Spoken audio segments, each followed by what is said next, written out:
Shalom anak-anak, selamat pagi. Kita ketemu lagi di hari ini tutorial kita di tanggal 5 Mei 2021 di hari Rabu. Sebelum kita memulai, mari kita berdoa dan kita akan mendengarkan renungan pada pagi hari ini.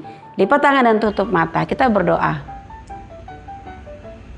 Bapa kami yang di surga, dikuduskanlah namamu, datanglah kerajaanmu, jadilah kehendakmu di bumi seperti di surga. Berikanlah kami pada hari ini makanan kami yang secukupnya, dan ampunilah kami akan kesalahan kami seperti juga mengampuni orang yang bersalah kepada kami.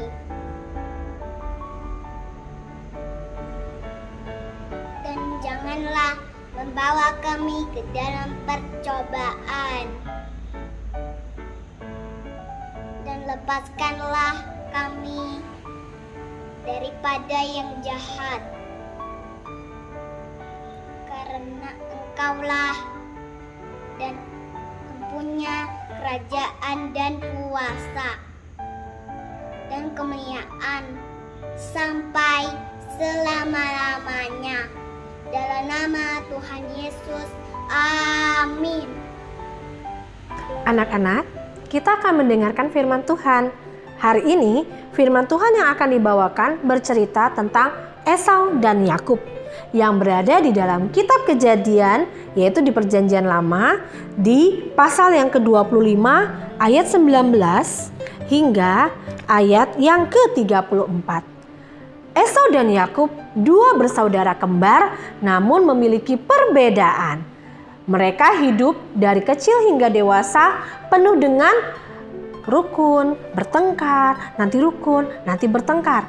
Tapi di dalam hal itu semua ada rencana Tuhan yang dipersiapkan bagi mereka. Yuk kita saksikan video Alkitab berikut ini.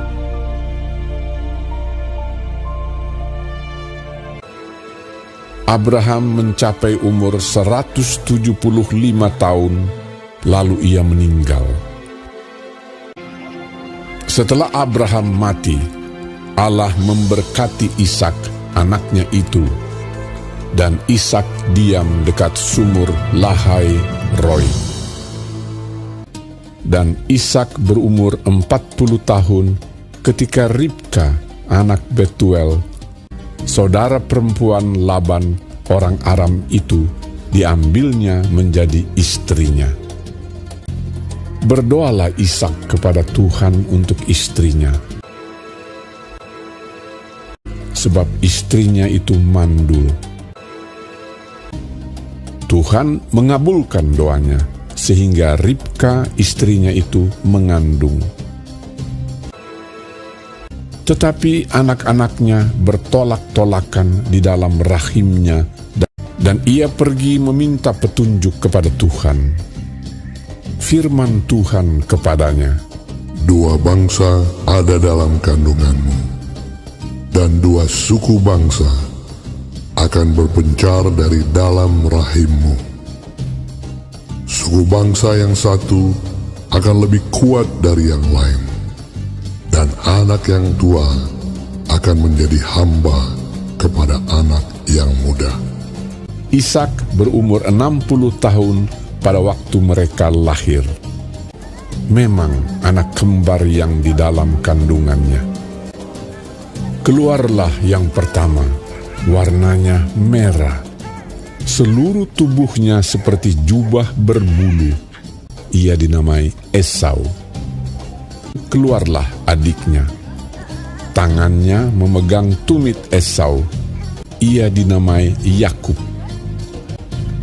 Lalu bertambah besarlah kedua anak itu. Esau menjadi seorang yang pandai berburu, seorang yang suka tinggal di padang. Ishak sayang kepada Esau, sebab ia suka makan daging buruan. Tetapi Yakub adalah seorang yang tenang, yang suka tinggal di kemah. Tetapi Ribka kasih kepada Yakub. Pada suatu kali, datanglah Esau dengan lelah dari padang. Yakub sedang memasak sesuatu. Kata Esau kepada Yakub, Berikanlah kiranya aku menghirup sedikit dari yang merah-merah itu, karena aku lelah. Tetapi kata Yakub, Jualah dahulu kepadaku hak kesulunganmu. Bersumpahlah dahulu kepadaku. maka bersumpahlah ia kepada Yakub dan dijualnyalah hak kesulungannya kepadanya. Sebentar lagi aku akan mati. Apakah gunanya bagiku hak kesulungan itu? Lalu Yakub memberikan roti dan masakan kacang merah itu kepada Esau. Ia makan dan minum, lalu berdiri dan pergi. Demikianlah Esau memandang ringan hak kesulungan itu. Nah, anak-anak, itu tadi kita sudah lihat bagaimana Esau dan Yakub. Mereka bersaudara, namun mereka memiliki begitu banyak perbedaan tentang kehidupan mereka, tentang cara mereka bekerja, belajar, lalu bagaimana mereka berselisih dengan satu dan yang lain. Tetapi ingat, dari firman Tuhan ini kita belajar bahwa sebagai saudara kita harus memiliki kasih. Kita harus memiliki rasa sayang kepada saudara kita.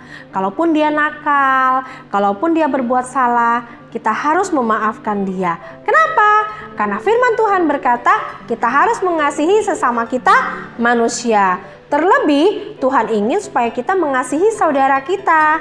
Nah, pesan untuk firman Tuhan hari ini adalah kasihi saudara kita ya, dan jangan bertengkar dengan mereka. Tuhan Yesus memberkati firman Tuhan hari ini. Kita lipat tangan, kita tutup mata, kita berdoa untuk firman Tuhan kita. Yuk kita berdoa.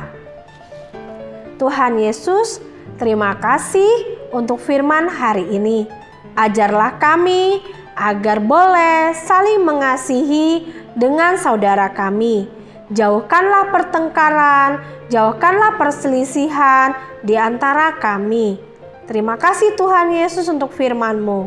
Dalam nama Tuhan Yesus, kami sudah berdoa dan bersyukur. Amin. Ya, terima kasih buat Ibu Guru yang sudah memberikan firman Tuhan pada hari ini. Anak-anak, hari ini tema kita masih tentang tanah airku. Di bagian Ibu Guru ada peta Indonesia loh, ada 5 pulau besar di Indonesia dan ada anak-anak yang pakai baju daerah dan membawa bendera. Nah anak-anak, tema kita masih tentang tanah airku. Kita akan belajar tentang bagaimana tata cara kehidupan di desa dan di kota. Kalau kemarin Ibu Jen sudah menyampaikan bahwa di desa itu seperti ini, di kota seperti ini, sekarang Ibu Ila akan menyampaikan bagaimana sih tata cara kehidupan mereka. Biasanya di desa itu orang-orangnya masih suka berkumpul. Untuk apa? Misalnya mereka masih bisa bekerja bakti bersama-sama, ya, sesama warganya masih bisa bercerita satu dengan yang lain. Kemudian mereka hidup dengan menikmati keadaan alam di sekitar desa mereka. Itu kalau di desa ya. Jadi keadaannya masih sangat asri. Jadi anak-anak kalau melihat di YouTube misalnya begitu ya, cari itu, anak-anak cari desa ya, kehidupan di desa seperti apa.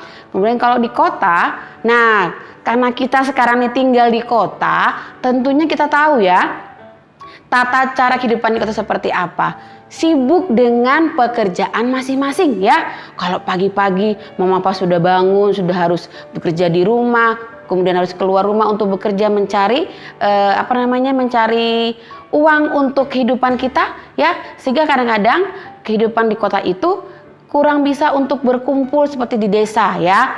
Bisa saja berkumpul tapi tidak setiap hari. Mungkin kalau sedang sibuk, mungkin kalau mau urus KTP mama papanya harus pergi beramai-ramai ke kecamatan untuk ngurus KTP. Jadi mereka bisa bertemu di situ.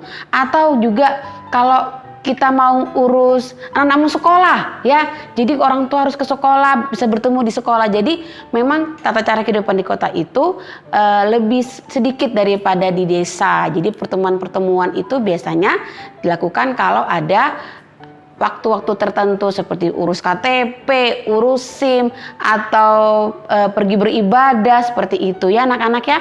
Coba anak cari di YouTube. Mama tolong carikan dong bagaimana sih kehidupan di desa dan di kota. Kita lihat perbandingannya seperti apa. Nah, kalau anak-anak yang belum pernah ke desa, di Samarinda ini tentu nggak ada desa ya, kecuali kalau kita pergi ke Tenggarong.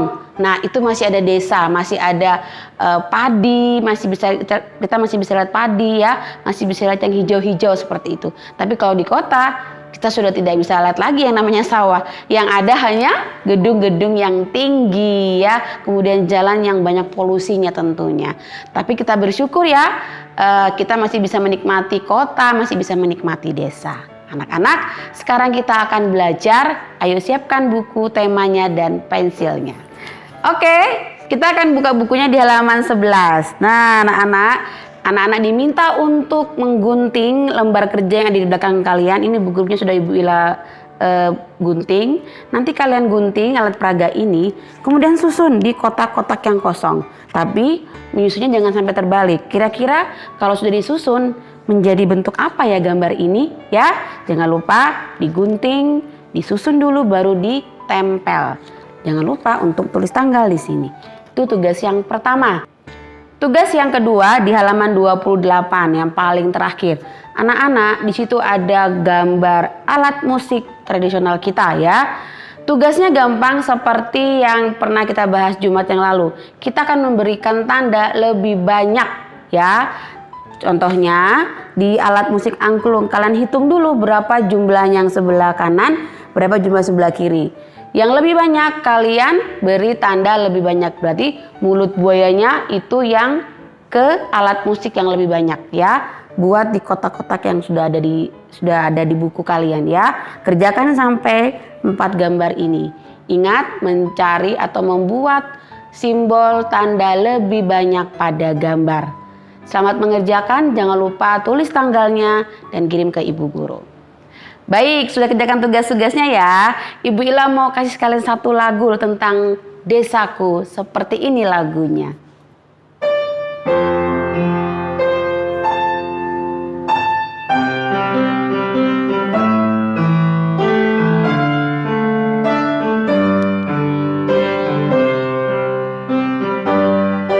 Desaku yang ku cinta, pujaan hatiku, tempat ayah dan bunda, dan handai taulanku. Tak mudah ku lupakan, tak mudah bercerai, selalu ku rindukan desaku yang permai. Selalu ku rindukan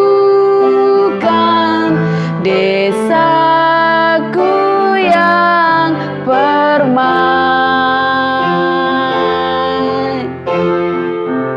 Wah, bagus sekali kan lagunya anak-anak. Ya, anak-anak, itu tadi satu lagu tentang desaku yang ku cinta. Jadi, kalau kita sedang keluar kota atau bahkan kita keluar negeri, kita selalu ingat tanah air kita Indonesia. Begitu banyak pulaunya, begitu banyak ragam budayanya. Itu yang selalu kita ingat dimanapun kita berada. Baik anak-anak, kita akan mengakhiri kegiatan hari ini. Sudah dengar firman Tuhan, sudah mengerjakan buku, sudah bernyanyi pula. Sekarang kita kembali lipat tangan dan tutup mata. Kita berdoa. Tuhan Yesus, terima kasih. Kami serta pelajar Tuhan berkati ya Mama Tuhan Yesus, kami berdoa, amin. Bapa terima kasih, Bapa terima kasih, Bapa di dalam surga, ku berterima kasih. Amin. Anak-anak, kita ketemu besok ya di ibadah. Sampai jumpa.